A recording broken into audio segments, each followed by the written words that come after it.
o nosso encontro de hoje aqui no Além da Notícia está falando sobre o encontro do BRICS em Brasília. Ok, estou aqui já misturando as bolas, mas é isso, né? É o tema do nosso programa de hoje.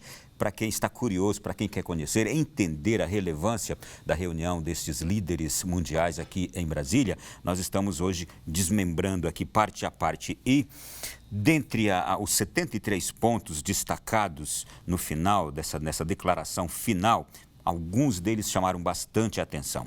E destaco aqui mais uma reforma abrangente das Nações Unidas, incluindo o Conselho de Segurança. Aliás, isso já vem há bastante tempo, o Brasil vem insistindo nisso, desde outros governos também. E nesta reforma se pleiteia, inclusive o Brasil pleiteou muito tempo fazer parte ali do Conselho das Nações Unidas. A preocupação com a probabilidade de uma corrida armamentista no espaço exterior.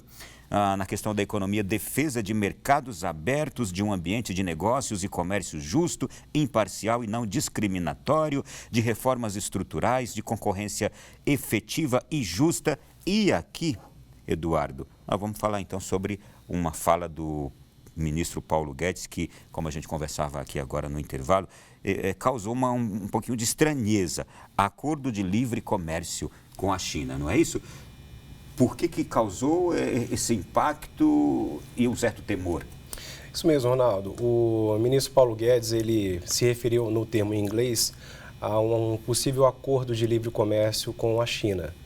Isso despertou a preocupação de diversos setores industriais, né, o setor produtivo. Isso porque, e aí para trazer uma fala do próprio ministro Paulo Guedes lá no passado, ele fala que, para ilustrar a falta de competitividade que o Brasil tem, ele usa aquela metáfora do cara com a bola de ferro nos pés e o piano nas costas, né? A bola de ferro ele fala que são os custos dos impostos, o piano nas costas, a legislação trabalhista, e ele fala, olha, agora corre que o chinês vai te pegar. E o cara é o empresário. Então, assim, é uma falta de competitividade sistêmica e externa do empresariado brasileiro, principalmente do setor produtivo, que tira a competitividade desse setor. E isso é calculado, é o chamado custo Brasil, que é em 30%. Né? Então, isso quer dizer que o setor produtivo ele é 30% mais caro do que o concorrente internacional. Aí eu não estou falando dos países que têm um custo de produção mais baixo, estou falando uma Alemanha, por exemplo, que é de ponta naquela tecnologia que ela produz. Então, criar uma área de livre comércio com a China significaria colocar boa parte do sistema produtivo para concorrer em condições desiguais, 30% de desvantagem. Então, algumas organizações do setor produtivo, do setor empresarial, já começaram a se manifestar preocupação em relação a isso aí. Agora, é um ponto também que não é tão simples assim. O ministro Paulo Guedes, ele voltou atrás do que ele falou que na verdade, ele quis se referir a uma integração econômica. Isso quer dizer que, por exemplo, para uma China seria boa essa proposta, mas para o Brasil não. É uma fragilidade hoje do comércio brasileiro. Não dá para dizer que para o Brasil não. Dá para dizer que para alguns setores do Brasil Qual setor não seria. Por exemplo, mais? O setor industrial. O setor industrial é 30% mais caro do que o setor industrial, por exemplo, alemão. Uhum. Então, não teria condições de competir aqui. O Brasil poderia competir bem em qual setor, por exemplo? Se fossem questões de varejo, de consumo, aí estaria melhor, porque o Brasil é um grande mercado consumidor, né? Uhum. Então, trazer produtos chineses para o Brasil, que tem um custo de produção muito mais baixo, chegam aqui a um preço muito inferior, para o consumidor, em muitos aspectos, seria muito vantajoso isso aí. A gente teria acesso a alguns produtos muito mais baratos. Mas para o setor produtivo, isso pode causar grande preocupação. E você tem um efeito cíclico, e a gente já experimentou isso antes, uma enxurrada de importações mais baratas, o desemprego que isso acaba gerando a médio prazo. Tudo bem. Alguma coisa sobre isso, Cromwell? Posso avançar aqui na pauta? Não, pode avançar, fica à vontade. Novo Banco de Desenvolvimento ganhou bastante destaque a questão desse novo Banco de Desenvolvimento. O Brasil, a partir de janeiro, se eu não me engano, vai indicar o seu diretor para este banco, mas ele tem filiais, por exemplo, nos países do BRICS, não é? E a sede dele é em Joanesburgo, se eu não me engano, na África do Sul. E tem um escritório em São Paulo. Escritório em São Paulo. Bom, qual é o papel deste banco? Qual é a diferença deste banco para outros bancos? É um banco criado especificamente para o BRICS, no BRICS? Então, o banco tem dois grandes objetivos. O primeiro deles é ser uma alternativa aquilo que o Eduardo falou no início do programa, que seriam as instituições de Bretton Woods, né? FMI, Banco Mundial, o velho sistema de crédito que está na mão dos Estados Unidos e da Europa. Então, o banco nasce para mostrar que há uma alternativa de crédito na mão desses países do bloco, né? Obviamente, se a gente for dar nome ao dono, dizer que o dinheiro tem dono, o dinheiro é sobretudo chinês, né? A China é a segunda maior economia do planeta e, dentre os membros, é aquele que tem a capacidade de fazer esse tipo de aporte. Qual é a diferença fundamental do Banco de Desenvolvimento dos BRICS para outras instituições de organismos multilaterais de crédito? E isso tem muito a ver com o interesse estratégico e geoestratégico chinês. Na declaração está feito o convite para que qualquer país que queira ser membro do Banco dos BRICS o faça. Significa dizer o quê? O banco tem no seu nascimento 5 parceiros, ele tem projetos hoje de desenvolvimento nesses 5 parceiros, o Brasil tem mais de 30 projetos, se eu não me engano, mas o banco também atende interesses específicos, sobretudo chineses, para um polo específico, que é a estratégia chinesa de desenvolvimento e parceria estratégica com o continente africano, onde você tem mais de 50 países e um enorme esforço chinês de fincar lá os pés para, de um lado, reproduzindo aquilo que a gente estava falando agora, instantes atrás, de relação produto industrial e produto primário, reproduzindo isso num universo de mais de 50 países, né? E não tem nada de errado nisso, isso é importante deixar claro. Não tem nada de errado. A questão é de ganho econômico. Os chineses são mais competitivos em alguns setores, os parceiros vão ser mais competitivos em outros, né? A questão é, uma vez que você quer ser parte do acordo, você tem que definir aquilo que te agrada e aquilo que não te desagrada, e aquilo que te desagrada. Especificamente, eu creio que a preocupação que o setor industrial demonstrou com a fala do Guedes, se você for em alguém que é produtor de frutas no Vale do São Francisco, ele deve ter falado, nossa, agora eu vou ganhar dinheiro, porque ele ia ter a possibilidade do mercado chinês aberto. E assim, exportar fruta é um grande desafio. Para você ter uma ideia, um dos polos de avanço e de exportação de produto agrícola para o Brasil, do Brasil para a China, foi a permissão agora de exportar melão. Então, assim, a gente não conseguia exportar melão para a China. Agora a gente vai conseguir. Então, assim, é um elemento, o comércio internacional tem tantas nuances que se a gente fosse parar para falar só dessas nuances, eu acho que dava um seriado de uns 15 programas. Eu vou aproveitar a sua resposta e já trazer um questionamento do Edson Marcos de Carvalho. Ele é de Paulínia, São Paulo. Queria saber, diz ele aqui, queria saber se este... Peraí, fugiu aqui. Queria saber se este encontro dos BRICS poderá ajudar a alavancar o país e sair e tirar o Brasil da crise. A pergunta do Edson é interessante. Eu acho que é a pergunta de $1 milhão. É a pergunta de $1 milhão. O que a gente pode dizer é que é o que a gente espera, né? Eu acredito que existe um alinhamento bem grande. No final do encontro, a gente pôde perceber esse alinhamento bem grande dos países. E essa intenção da China em oferecer mais produtos, ganhar mercados. A China está ocupando um espaço tanto no mercado, no comércio internacional, quanto também na geopolítica, um vácuo que está sendo deixado pelos Estados Unidos. O Brasil está precisando de investimentos, o Brasil está precisando se desenvolver na área de infraestrutura, isso faz parte do plano do novo governo, até para dar condições de produção mais igualitárias para quem produz no Brasil.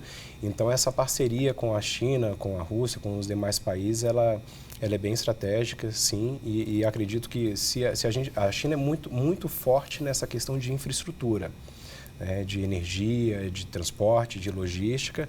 Então, se esses acordos forem levados adiante de uma maneira pragmática e com foco e com vontade política, eu acredito que sim, no final de alguns anos, a gente vai ter resultados concretos em relação a isso. Ô, Creomar, você contava para a gente agora há pouco que a China já está trazendo aporte financeiro para o Brasil agora, inclusive com contribuição com o Porto em São Luís, não é?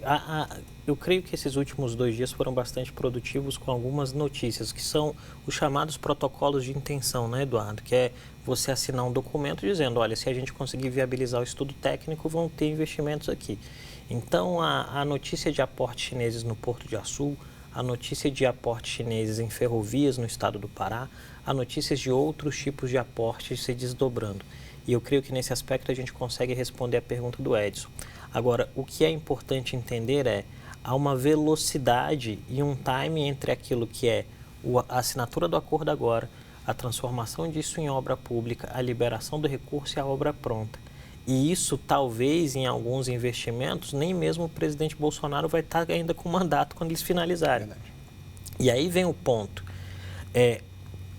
Às vezes, para que a economia reaja, a economia real, você tem que primeiro fazer um esforço anterior no mundo político para construir marcadores que lá na frente façam o carro girar. É mais ou menos como se fosse a diferença entre você bater o dedo na tomada aqui e a lâmpada acender daqui 3 salas adiante, né? Essas dificuldades mencionadas por você, elas podem encontrar também justamente a explicação na burocracia? Sem sombra de dúvida. Eu creio que, especificamente falando de Brasil, e esse talvez seja o maior desafio do ministro da Economia, Paulo Guedes, o Brasil é uma grande caixa de Pandora burocrática.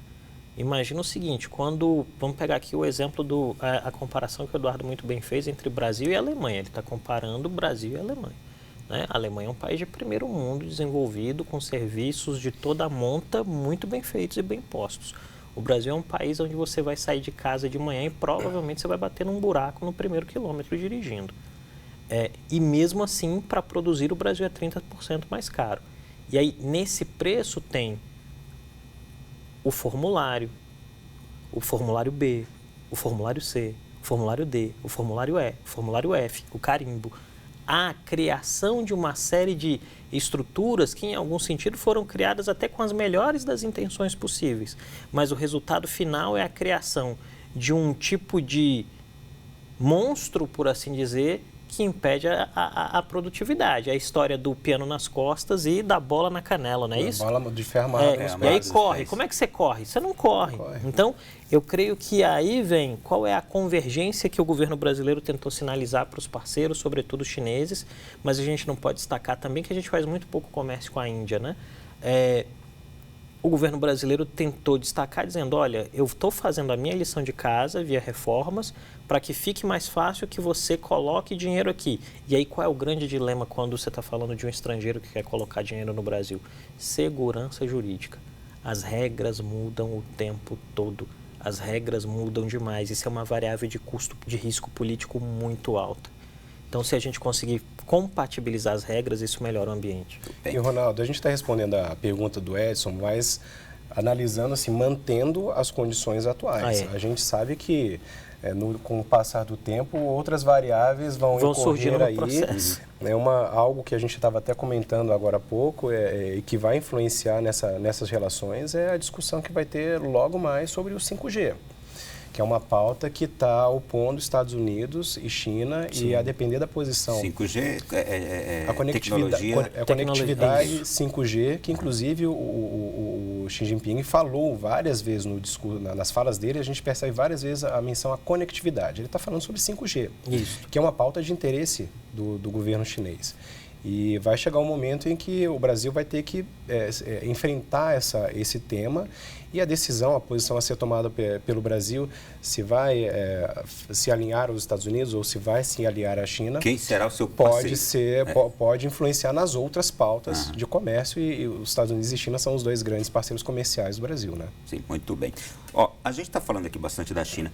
Qual é o potencial dessas outras nações membros do BRICS? O que é forte para a relação comercial por exemplo, com a Rússia? Qual é o forte da Rússia e qual é o interesse da Rússia em nós?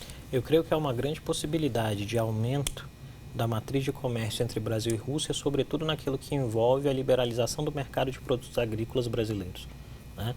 Há um embarreiramento continuado, sobretudo no que diz respeito à proteína animal, né?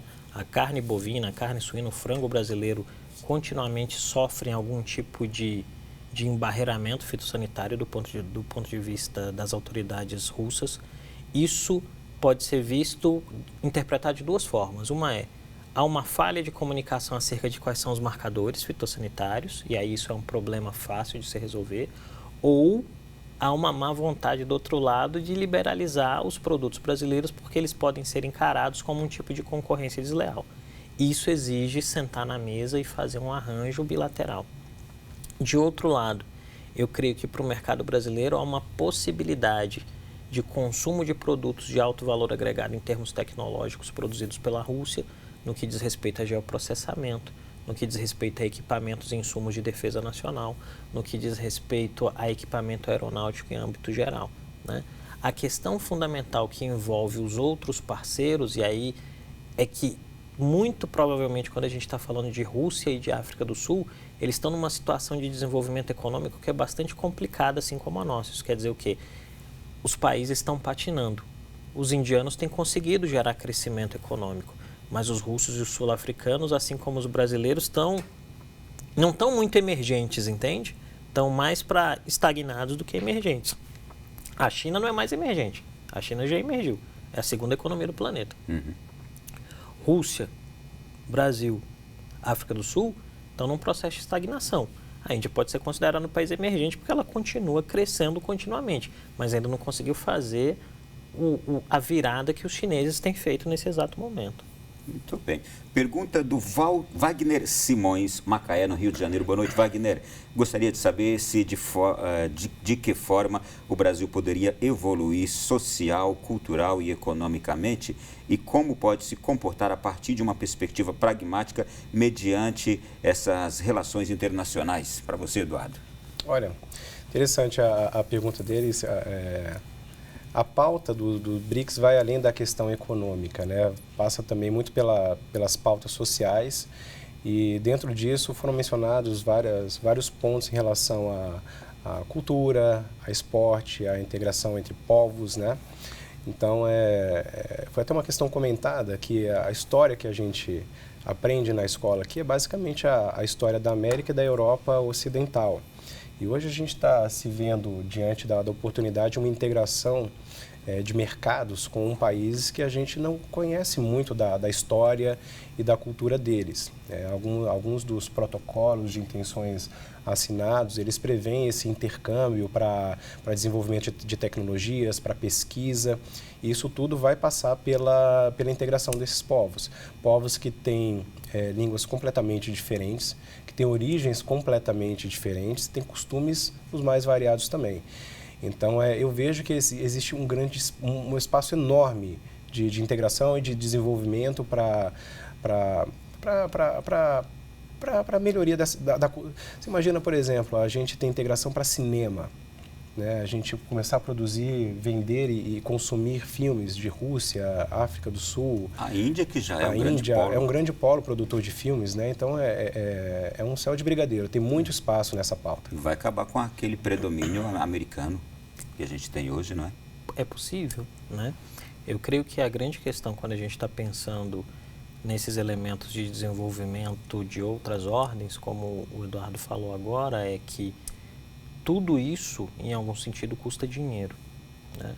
O importante, então, é que quanto mais prósperos esses países sejam, maior é a possibilidade de que essa cooperação em outros âmbitos também possa fluir com qualidade.